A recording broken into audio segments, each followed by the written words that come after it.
ইসলাম জিন্দাবাদ জিন্দাবাদ জিন্দাবাদ মমতা ব্যানার্জি জিন্দাবাদ মমতা ব্যানার্জি জিন্দাবাদ আমিরুল ইসলাম জিন্দাবাদ বিজেপির 133 নম্বর বুথে গত পঞ্চায়েত নির্বাচনে সিপিআইএম দল থেকে এনে প্রতিনিধিত্ব করেছিলেন তারিকুল ইসলাম। তিনি সদল বলে আজকে সিপিএম দল পরিত্যাগ করে তৃণমূল কংগ্রেস পরিবারে সামিল হলেন। আমরা তাকে সাদরে গ্রহণ করছি এবং আমরা মনে করি যে আমাদের সেই বুথটা তারিকুল ভাইয়ের যোগদানের ফলে আরও শক্তিশালী হলো। এরকম আরও মানুষ আমাদের এই লোকসভা ভোটের আগে 7 তারিখের আগে যোগদান হবে। আমাদের খেলা শুরু হয়েছে, খেলা কোনো কিছু বাকি আছে, বিরোধীদেরকে দেখতে বলবো আর কি খেলাটা।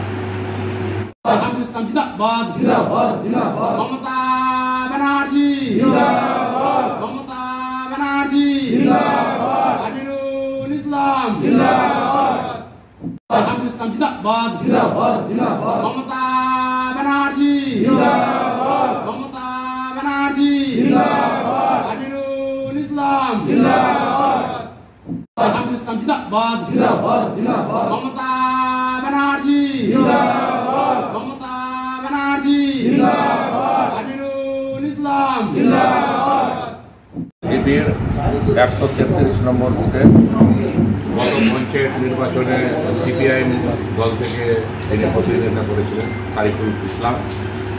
তিনি সদল বলে আজকে সিপিএম দল পরিত্যাগ করে তৃণমূল কংগ্রেস পরিবারে সামিল হলেন। আমরা তাকে সাদরে গ্রহণ করছি এবং আমরা মনে করি যে আমাদের সেই বুথটা তারিকুল ভাইয়ের যোগদানের ফলে আরও শক্তিশালী হলো। এরকম আরও মানুষ আমাদের এই লোকসভা ভোটের আগে 7 তারিখের আগে যোগদান হবে। আমাদের খেলা শুরু হয়েছে, খেলা কোনো কিছু বাকি আছে, বিরোধীদেরকে দেখতে বলবো আর কি খেলাটা।